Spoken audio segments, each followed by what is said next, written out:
On today's small engine repair video, we got this Ferris in here, and we have got a misfire on one cylinder. It's not running on one cylinder, essentially.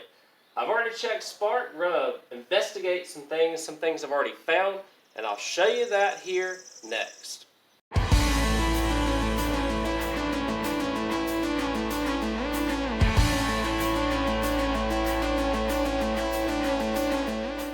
And to show you what model we're working on today, this is the model number. Again, Ferris is made by Briggs and Stratton, so take that however you feel. And that is your part number and serial number of this machine to give you a cross reference. Alright guys, so this is a 2018 model year, at least the engine. First ever EFI that I have worked on. Basically, instead of a carburetor, they have retrofitted it with fuel injection. So let me know if you've got any issues with these in the comments. I was told that the guy has already replaced, or the cylinder head has already been replaced on this machine within the 30-day period that he bought the machine. He bought it used, but mowed with a few times, and it is now misfiring on this cylinder. So you may be able to see it from right here, but what I have found so far, which I don't think is correct, is a couple of wires that look like they have been cut. I can't tell if they've been cut or they just broke off right here. This wiring harness in general is very tight on here with, like it's rubbed a little bit into the valve cover right here. So the Briggs engine we're talking about is a 49E877 made in 2018. So it's a Vanguard. Pretty good engine overall. What I'm going to do though to see if this fixes the issue first is, like I said, I've got a couple of wires that have gone astray here that go into the harness right there, going to this one right here, going to here, and then the yellow wire is partially broken too. So I'm going to get those three wires repaired, and we're going to turn it on, and hopefully it runs on two cylinders again. I don't know what would have caused this to happen, but like I said, it's very possible that this is what has happened to this machine. Either way, it needs to be repaired, so I'm going to take care of that, and we'll move on from there after this if this is not the issue. Well, I guess you go where the problem was originally. So yeah, so this is like a OBD port or something like that, and there were wires that were cut to this, so I have spliced them back, but it doesn't appear that's the issue now that I pulled the valve cover off here. So you can see the intake valve was actually loose inside of here, and the valve guide keeper is actually loose inside here as well. So I don't know why that is the case, but that is the case. Originally, I was told that this machine had a cracked cylinder head when it was fixed the first time. Don't know what side it was. I'm assuming that it's probably this side, and whoever fixed it did a very bad job of doing so, or didn't tighten everything down like it needed to be tightened down to. Let me pull the push rod out. Thankfully, the push rod is not bent, so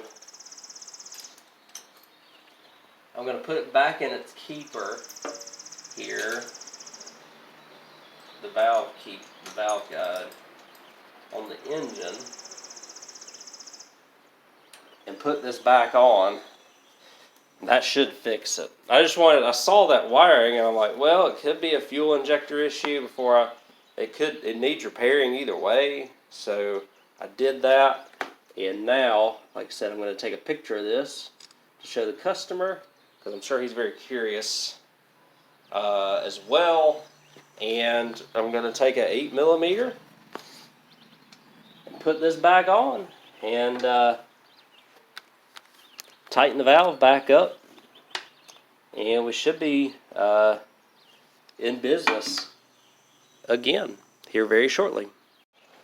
So, back together. I just had to compress the valve spring on this side. 8mm, tighten it up, made sure it's nice and tight, and also snug the one on the bottom down here too. It wasn't terribly loose. Now the other thing is to have better access. I took the plugs off for the, I guess that's the PCM here that goes right there, Delphi. So goes right there. I just took that off to get a little bit better access. And I'll put the valve cover back on now and tidy up all this wiring and stuff a little bit more from where I kind of intruded it in order to get the plugs and everything back for the OBD port, because it looked like it had been bypassed or there's no power to it or something like that. So I'm going to get all that tidied up. Get us all plugged in. Don't forget your ground wire for your PCM when you put it back on. And this thing should run on 2 cylinders now.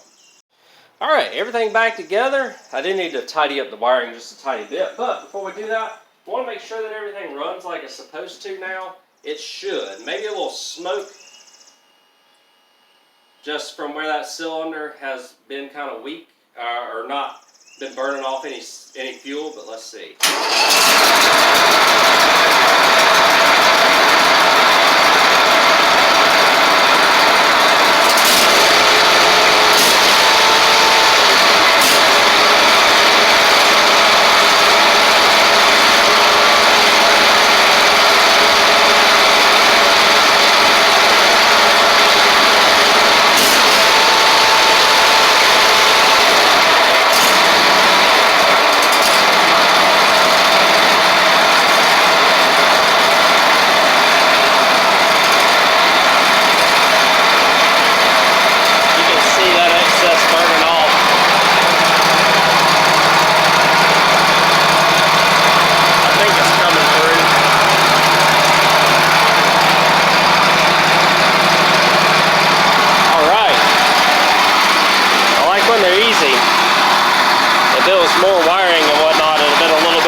Consuming and a little bit more concerning, but sometimes you got to start where the work was done last, right?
Big walk behind right here.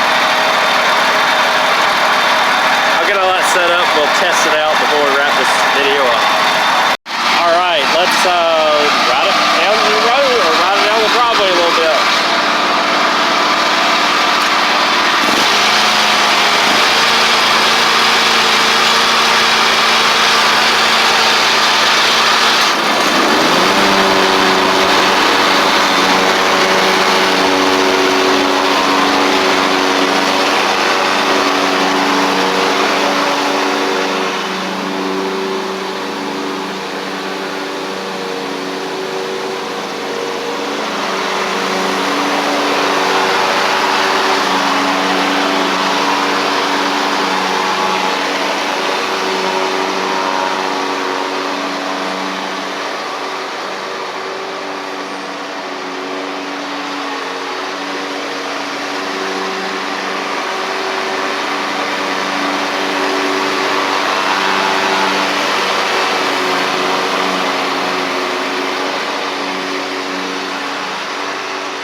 Looks good.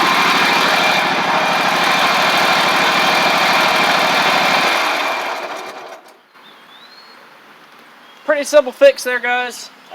Luckily, it was just the intake push rod valve guide bolt.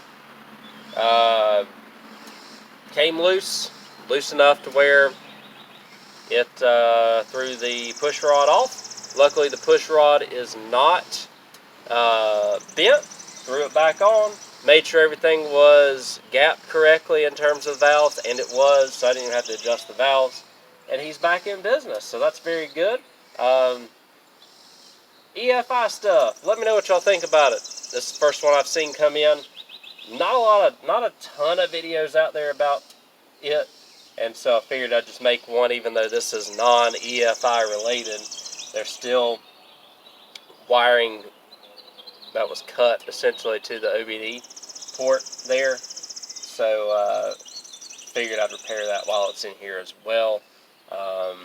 It looked like it had been cut some time ago, but still, you know, you don't know if it has any impact on emissions. It could have impact on diagnostics for sure. Like I said, don't really have a lot of knowledge, haven't done a lot of research about these, but figured I'd just dive into this and make sure that it wasn't anything EFI related, and we found out that it was just something simple like the intake valve guide had come loose. So good deal. He's back in business. I'll let him know it's ready to go. And I really do appreciate y'all watching. Hopefully y'all found this helpful. And if you were looking for something like an issue like a misfire, it's always good to just pull the valve cover, see what's going on, especially if you do have spark. Make sure you have spark first, and then, you know, if you've got, you know, we're not talking about carburetor stuff here, so unless it's a stuck injector, then there's nothing going on here with that. And then you look inside and saw what we found. Thank you all again very much. I will catch y'all on the next video.